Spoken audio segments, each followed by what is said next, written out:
Hi, this is the HUAWEI P10 Lite and I'll show you how to find and manage sound settings on this device. First, we should open the settings app and then tap to the sound section. Here you'll see ringtone, media, alarms, just volume panels. Just to change volumes, we should slide to the left or to the right side these white dots on each of the volume panel. Here you'll see the silent mode switcher. We could activate or turn off the silent mode with the help of the switcher.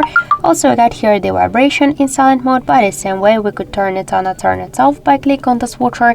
We got here the don't disturb mode. We could enable or disable this option to set the shadow and to just don't disturb mode, for example the alarms, just the priority interruptions.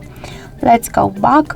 We could switch also here default notification sound, and in most sound settings we could activate or turn off the dial button, screen lock and lock sound, screenshot sound, screen touches, vibration and touch, and power on and power off sounds. And in mobile broadcast we could also switch the settings and just to change the ringtone, alert, reminder, vibration settings, and to change other settings. So that's it. Thank you for watching, and if you like this video, leave thumbs up and subscribe.